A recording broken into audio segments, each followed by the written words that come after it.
name is Cameron. I'm 28 years old, and what happened to me over the course of one terrifying week 3 years ago in my house still makes me check every lock before I go to sleep. I still look under my bed. I still check my closets. I still inspect every vent. I still have nightmares about the breathing sounds I heard coming from inside my walls. I still remember the face I saw staring back at me through that opening. This is the story of how I discovered I wasn't alone in my own home. This is the story of how I almost became another statistic. If you love real scary stories that could actually happen to you, hit like and subscribe right now. And keep listening, because the moment I realized what was actually going on inside my house will haunt me for the rest of my life. I had just moved into a new place. It wasn't anything fancy or impressive. It was just a small house in a quiet suburban area, about 30 minutes outside the city, perfect for one person living alone. The property was modest, with a small front yard and a larger backyard that backed up to a wooded area. The neighborhood was peaceful and quiet. I didn't know many of my neighbors yet, but everyone seemed friendly enough. I'd gotten a decent deal on the rent through a private landlord, and I was excited to finally have my own space where I could live independently without roommates or family members around. The move happened on a Friday afternoon. I rented a small moving truck and made several trips back and forth from my old apartment. By Friday evening, my car and the truck were unloaded, and I was surrounded by cardboard boxes in every room. I spent most of the weekend unpacking boxes and setting up my furniture. I assembled my bed frame on Saturday morning. I got my kitchen organized on Saturday afternoon. By Sunday evening, I had the basics in place, and I was ready to start my new life in this new house. I felt a sense of accomplishment and independence that I hadn't felt before. That first Sunday night, I was in bed trying to sleep around 11 o'clock when my phone made a sound. It was my voice assistant activating on its own. Siri was talking. Her synthetic voice came through my phone speaker, and she was responding to something, but I hadn't said anything. I hadn't touched my phone. I was laying in bed under my covers. I grabbed my phone immediately and swiped her away, figuring it was just a software glitch. Something weird with the phone. Maybe a bug in the update I had downloaded the day before. I set it on my nightstand and tried to go back to sleep. But the incident had made me slightly uncomfortable. About an hour later, around midnight, my phone activated again. Siri was speaking again. This time, she was responding to a voice command, answering a question about historical dates. She said the date of the American Declaration of Independence was Thursday, July 4th, 1776. Who had activated my phone? I live alone. I hadn't said anything. Nobody else was in the house. I sat up in bed, confused and a little disturbed. I turned off the voice activation feature on my phone completely and went back to sleep. But now there was a nagging feeling in my stomach. Something wasn't right. I told myself it was nothing. Just glitches.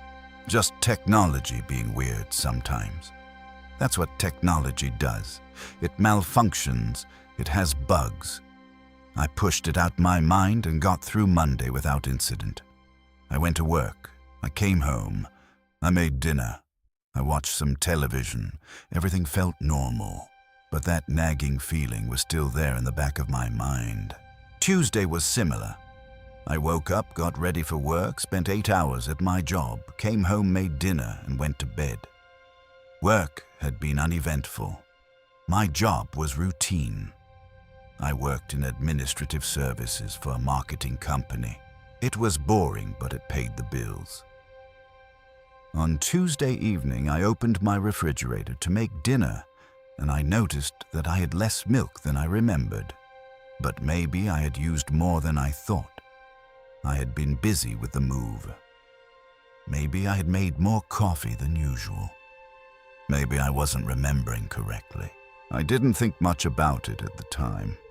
But by Wednesday night, I wasn't sleeping well. I was tossing and turning. I kept thinking about my phone activating on its own. I kept thinking about the glitches. I kept wondering if there was something wrong with my phone or if something else was going on. My mind was racing with possibilities. And then on Wednesday night, around 2 o'clock in the morning, I heard a sound that made my blood run cold. There was a knock on my bedroom window. I sat up in bed immediately. My heart rate spiked. My window was on the first floor of the house. My room overlooked the backyard, which backed up to a wooded area. I had the blinds completely closed, so I couldn't see outside. Nobody should have been out there. It was the middle of the night. I was in an isolated house at the edge of a neighborhood. I waited in absolute silence, listening. Nothing. Maybe I had imagined it. Maybe it was a branch hitting the window, a raccoon, or some other animal knocking something over. But I knew what a knock sounded like. That had been deliberate. That had been intentional. I got out of bed slowly and approached the window carefully. I didn't open the blinds. I just stood there in the darkness, barely breathing, listening intently to every sound. Then it came again. A steady series of knocks on the glass. Knock, knock, knock. Each one deliberate. Each one more unsettling than the last. Someone was on the other side of that window. Someone was outside my house. I was not a confrontational person by nature. I had never been in a real fight or serious confrontation in my life. I had been bullied in middle school, and I had learned to avoid conflict at all costs. My instinct was always to avoid, to retreat, to stay quiet. So what I did next was probably stupid, but it felt like the right thing at the time. I went to the living room and systematically shut all the blinds on the first floor. I locked the front door. I locked the back door. I checked the windows again. I turned on some lights, and I tried to convince myself that whoever was out there would see that the house was occupied and would leave me alone. I sat on my couch in the living room for about an hour, just listening. I had my phone in my hand, ready to call 911 if I heard anything else. I didn't hear any more knocks, no more footsteps, no more sounds from outside. Eventually, I convinced myself that whatever had happened was over. Maybe it was just kids playing a prank. Maybe it was a homeless person who was just confused. Maybe it was someone who had the wrong house. Whatever it was, they seemed to be gone now. I went back to bed and eventually fell asleep, though I didn't sleep well. The next morning in the daylight, everything seemed fine. The sun was coming through my windows. Birds were singing outside. The neighborhood looked peaceful and normal. I went through my normal routine. I got out of bed. I took a shower. I got dressed for work. I made a cup of coffee. I went to work. I came home. I made dinner. Everything felt normal. But that nagging feeling was still there in the back of my mind. However, when I opened my refrigerator that evening to make a sandwich, I noticed something odd that I couldn't ignore. I could have sworn I had more milk. I could have sworn I had a full gallon when I moved in. Now it was almost gone. I could have sworn I had more food in general. A whole bag of chips that I had opened was completely finished. I had maybe eaten a quarter of that bag. The rest of it was gone. I was still getting used to this new place and my new eating habits, but something about this didn't feel right. I made a mental note of it and decided to pay more attention going forward. That night I was back in bed when I heard it again. A knock on my window, but this time the knocking was more aggressive, more insistent, more determined. Knock, knock, knock. It wasn't coming from my bedroom window anymore, though. The knocking was moving around the house. It came from my living room window, then from the kitchen window. Someone was going around the outside of my house, knocking on windows systematically. This time I didn't calmly lock the doors and turn on lights. This time I was actually scared. I was genuinely terrified. I grabbed my phone and thought about calling the police, but what would I tell them? Someone knocked on my windows. They might think I was overreacting. They might think I was being paranoid. But I wasn't overreacting. I knew that. I could feel the difference between fear and paranoia. This was fear. I grabbed my car keys. I grabbed my wallet. I grabbed a hoodie. I was ready to run to my car and drive away if I heard anything that sounded like someone trying to break into the house. The knocking continued for what felt like an eternity. It moved from window to window to window. The person outside was checking every window. They were looking for a way in. They were testing the house like a burglar, testing a door to see if it was locked. The knocking stopped around 3 in the morning. I sat up in bed for the rest of the night, not sleeping, just listening. I kept my phone in my hand. I kept my car keys on my nightstand next to me. When dawn finally came, I was exhausted and terrified. I was covered in sweat even though the house was cold. I called in sick to work. I couldn't focus.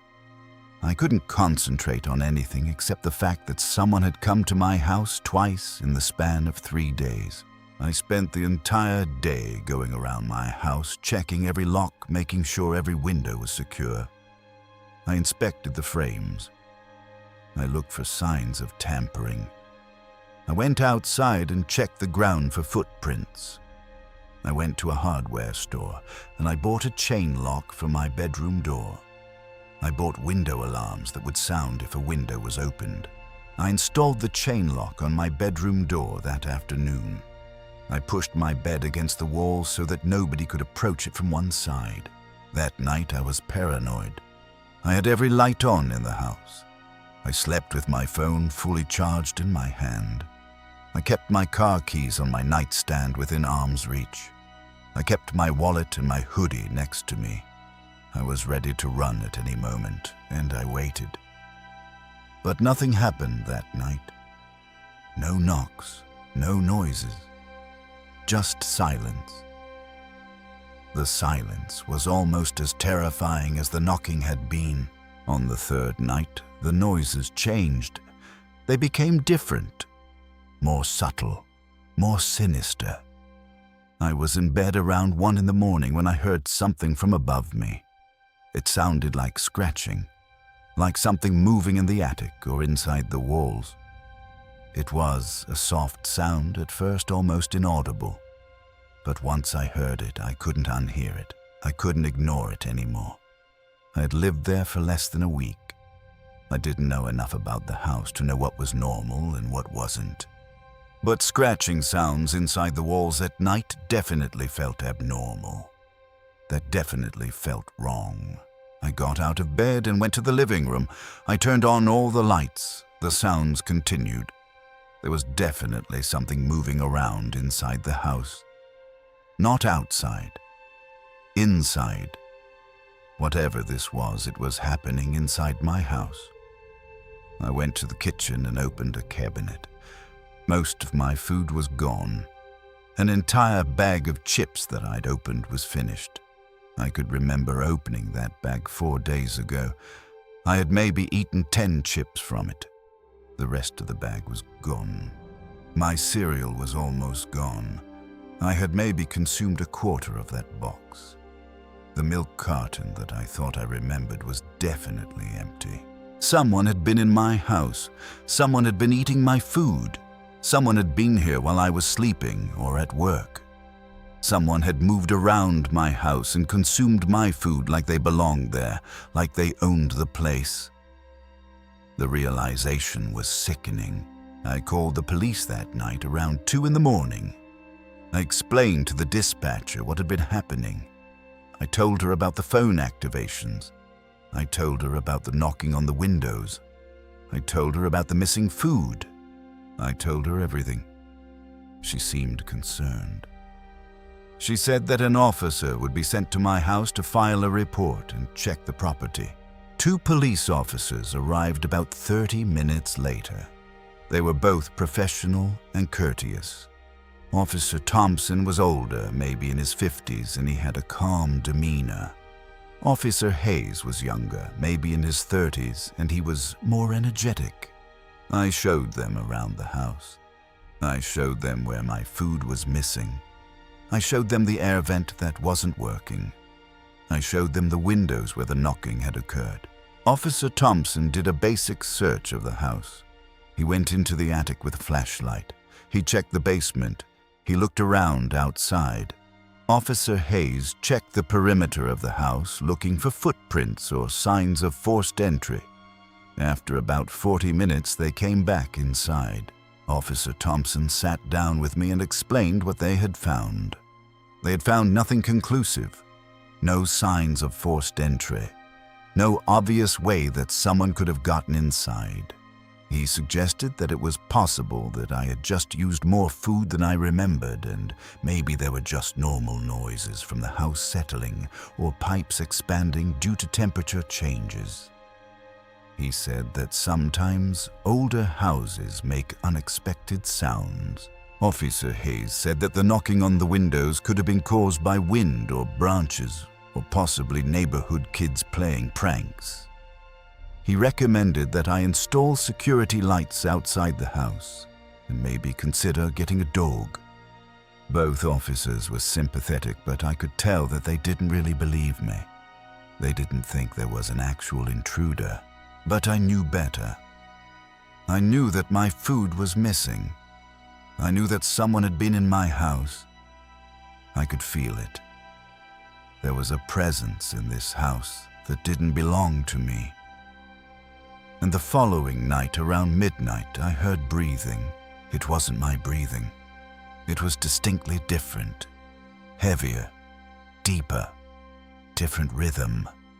It was coming from the direction of my bedroom wall, the wall that I had been hearing scratching sounds from, the wall that connected to the rest of the house. My heart started pounding in my chest. I wasn't imagining this. This was real. I turned on my lamp immediately and the breathing stopped. But I had heard it. That was real. That was a real human being breathing somewhere in or near my house. I got out of bed and went to every door in my house. I checked that they were all locked. I went to my car in the garage and I locked myself inside. I sat in my car with the doors locked and I called the police again. This time, I insisted that there was someone in my house. The dispatcher said that they would send an officer to my address. While I waited for the police, I sat in my car in the dark listening. I kept the doors locked. I kept my hand on the car horn ready to blast it if someone approached my vehicle. I was terrified and I was also angry. Angry that I wasn't being taken seriously. Angry that the police seemed to think I was imagining things. Officer Thompson arrived about 20 minutes later. He was alone this time. I explained to him that I had heard breathing inside the house. I insisted that there was someone inside. Officer Thompson told me to stay in my car while he did another search. He went into the house with his flashlight and his hand on his weapon. He was taking this more seriously now. He came back outside about 30 minutes later and told me that he hadn't found anything. No signs of anyone inside, no indication of an intruder. But he did acknowledge that my concern was valid. He said that given the circumstances, it might be worth having a professional come and check the house. He recommended that I call a home inspector to look for structural issues and possible entry points. He also said that if I heard anything else, I should call immediately. I didn't sleep that night. I sat in my car in the garage with the garage door closed until morning. When the sun came up, I went inside the house and I called a locksmith. I explained the situation to him. I asked him to come out immediately. He said he could come out that afternoon. I also called a home inspection company and asked if they could do an emergency inspection. The locksmith arrived that afternoon around 2 o'clock. His name was Frank, and he had been doing locksmith work for over 20 years. I showed him around the house and explained what had been happening. He took it seriously. He installed new deadbolts on every exterior door. He reinforced the door frames. He installed window locks on every window on the first floor. He charged me $700, which was expensive, but I would have paid anything at that point. The home inspector, a man named David, arrived the next morning. He was thorough and professional. He went through the entire house with a detailed checklist. He checked the attic. He checked the basement. He checked every wall. He checked every vent. And while he was checking the air conditioning system, he found something odd. One of the vents on the first floor near my bedroom wasn't connected to the main ductwork. It was a dead vent, a vent that didn't actually do anything. David used a flashlight to peer inside the vent, and he found that there was no duct behind it, no ventilation system, just the hollow inside of the wall. He looked at me with a serious expression, and he asked me if I had known about this. I hadn't known about this. The realization hit me like a punch in the stomach. Someone had removed the ductwork. Someone had deliberately opened up access into the walls of my house. The exterior wall had been modified. The interior wall had been modified. Someone had made a way to get inside the walls and move around undetected. David expanded his inspection. He went outside and checked the exterior of the house. He found that a section of the siding near the foundation had been cut away and then poorly repaired. It looked like old damage, but upon closer inspection, David said that it had been deliberately cut. Someone had made an access point into the wall cavity from the outside. They had done it in a way that wasn't immediately noticeable, but it was there. I felt sick. I felt violated. Someone had cut into my house. Someone had modified it to suit their needs. Someone had made a way to access the interior of my home without using the doors or windows. Someone had been planning this. Someone had been thinking about how to get inside my house in a way that I wouldn't notice. David called the police himself. He said that this wasn't something I'd imagined. This was real. This was actual evidence of someone tampering with the house. Officer Thompson arrived within the hour, and he took David's findings seriously. That night, I didn't sleep in the house. I couldn't. I stayed at a hotel 2 blocks away. I paid for the night in cash. I didn't want anyone to know where I was. I called my work and told them I was taking a week off for a personal emergency. I didn't explain further. The next night, I had to go back to the house. I needed to set up a security camera system. I'd ordered cameras online and they had arrived, but I was too scared to install them alone. I called a security company and paid them to install a complete system with cameras and motion sensors inside and outside the house. They arrived the following afternoon and they had everything installed and operational by evening. I returned to the house that night for the first time since hearing the breathing. I was terrified, but I was also determined. I installed a motion sensor light outside near the wall cavity access point. I made sure all the doors were locked. I made sure all the windows were secured. I settled into bed around 11 o'clock and I waited. The next night around midnight, I started hearing the breathing again. It was coming from the direction of that air vent, the vent that opened into the wall cavity. This time I was ready. My cameras were recording. My motion sensors were active. I had my phone in my hand ready to call the police. And I had a flashlight. I grabbed the flashlight and I shined it directly into the vent opening. I pointed the light directly into the cavity where the breathing was coming from. For a split second, I saw it. I saw a face, a human face peering through the cracks of the vent from inside the wall. His eyes were wide open and they seemed to catch the light from my flashlight. They were glowing in the darkness. I could see the outline of his face, the shape of his head, his hair, his eyes staring directly at me. Time seemed to stop for a moment. Just a moment. And then I screamed. I screamed at the top of my lungs. I screamed louder than I had ever screamed in my entire life. A primal scream of pure terror and adrenaline and panic. I didn't think. I didn't plan. I just screamed and I ran. I ran out of my bedroom. I ran down the hallway.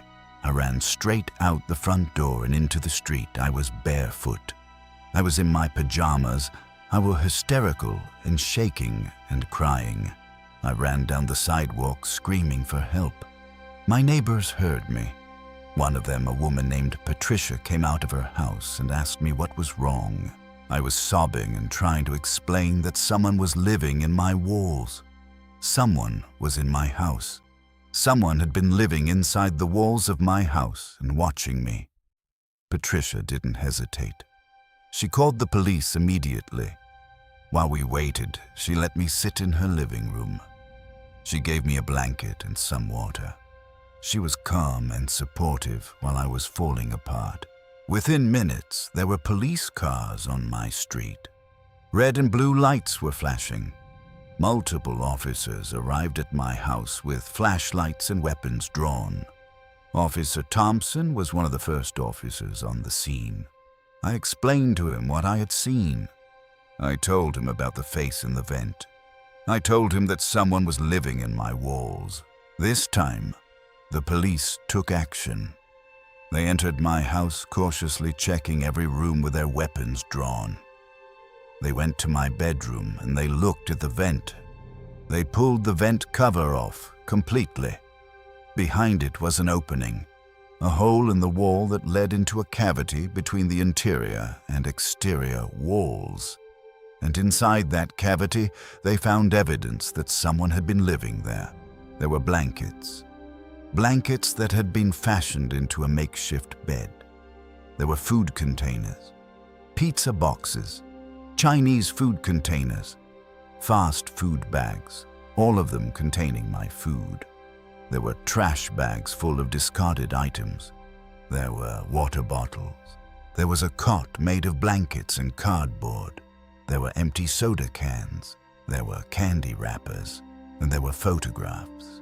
Dozens of photographs scattered throughout the wall cavity. Photographs of me, in my bed, sleeping, taken from inside the wall through the vent opening. The photographs had been taken with a camera or a phone from inside the wall cavity looking out through the hole in the vent. I was sleeping in every single photograph. I was completely unaware that I was being photographed. Officer Thompson called for backup. More police arrived. They began documenting everything with their own cameras. They were treating this as a serious crime scene. The police expanded their search of the house, and they found more evidence.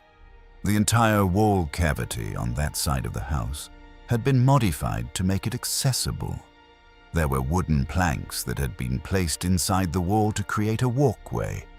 There were sections of drywall that had been carefully cut and could be removed to allow movement through the walls. The police went outside and they found the access point, a section of the exterior wall that had been cut away from the outside. There were footprints in the dirt outside where someone had accessed the wall cavity repeatedly. There was a ladder that had been left behind.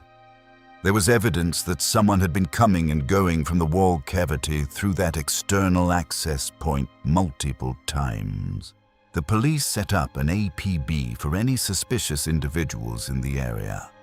Officers began searching the wooded area behind the house. It took 3 days, but they found him. A man named Derek Michaels, who had been living homeless in the woods behind my neighborhood for several years. He was approximately 45 years old. He was thin and weathered, and he had been living in a makeshift shelter made from branches and plastic sheeting. He was arrested and brought in for questioning. Initially, he denied everything, but when confronted with the photographs and the physical evidence, he confessed. He admitted that he had deliberately cut into the wall cavity of my house. He admitted that he had been living in the walls for almost 2 weeks. He admitted that he had been eating my food. He admitted that he had taken the photographs. When the police searched his makeshift shelter in the woods, they found dozens more photographs. Not just of me. Photographs of other women. Several from my house, several from other homes in the neighborhood. Some of the photographs appeared to date back several years. This man had been doing this to multiple women for an extended period of time. Derek was charged with burglary, voyeurism, stalking, trespassing, and breaking and entering.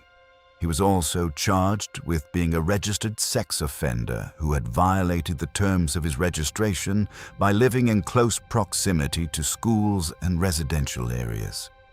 He was deemed an extreme danger to the community and was held without bail. The investigation determined that Derek had specifically targeted my house because the exterior wall was easy to access due to deteriorated siding. He had apparently been watching the neighborhood for some time. He had selected my house because it was at the edge of the neighborhood near the woods with minimal neighbor visibility. He had watched me move in.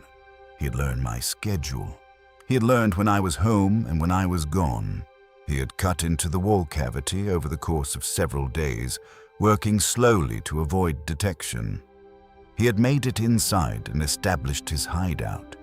He had stolen my food and eaten it while living inside my walls, and he had watched me sleep through that hole in the vent. He had taken photographs. He had planned something. According to his confession, he had been deciding when the right time would be to make contact, when the right time would be to move beyond watching and into doing something more. After the police investigation concluded and the house had been processed for evidence, I moved out immediately. I couldn't sleep there. I couldn't be in that space knowing what I now knew. I couldn't stand in my bedroom knowing that someone had been watching me from inside the walls. Every creaking sound, every noise in the night, every moment I had heard that breathing. It had all been real. It had all been him. It had all been Derek living inside my walls and watching me sleep. My family wanted me to stay with them. My parents offered to let me move back in with them temporarily. My sister offered to let me stay at her house, but I couldn't impose that on anyone. I needed to move forward on my own terms. I found a new house in a completely different area. I had thorough inspections done by multiple companies. I installed security systems and cameras and motion lights. I made sure that every possible entry point was secured. To this day, 3 years later, I still have recurring nightmares about that face in the vent. I still remember those eyes staring back at me. I still see that image every time I close my eyes. I still check under my bed before I sleep. I still check my closets. I still inspect all my windows and doors multiple times every night. I still have anxiety about living alone in houses. I have moved 3 times since that incident because I develop intense anxiety about every new place I live. I spend the first few weeks in each new house checking and rechecking everything. I spend the first few nights not sleeping, just listening. Eventually, the anxiety fades to a manageable level, and I'm able to function, but it never completely goes away. What terrifies me the most isn't that it happened. What terrifies me the most is that I almost didn't take the first warning signs seriously. I almost dismissed the phone activations as glitches. I almost convinced myself that the knocking was pranks. I almost dismissed the missing food as my imagination. I almost ignored the breathing sound in the dark. If I had waited even one more night to call the police, if I had turned off my alarm when the first police response seemed to confirm nothing was wrong, if I had been someone who actually needed their sleep more than their safety, if I had been someone who was too trusting of authority figures to push further when they said nothing was wrong. I don't want to think about what would have happened. The worst part is knowing that while I was sleeping, he was there. While I was showering, he was there. While I was living my life in that house, someone else was also living in that house. Someone was watching. Someone was learning my routines. Someone was deciding when the right time would be to stop watching and start doing something worse. Someone was planning something that I don't even want to contemplate. He never got that chance. But there are nights when I still think about it. I still think about how close I came to something truly horrible. And I still wonder if I would have woken up in time if something had happened. And I still wonder where Derek is now and if he's still out there and if he's targeting someone else. Because according to the detective who handled my case, Derek will eventually be released. His sentence was substantial, but it wasn't life. And when he gets out, when he's released back into society, I don't know what he'll do. That's what keeps me awake at night more than anything else. It's not the memory of what happened. It's the thought of what could happen in the future.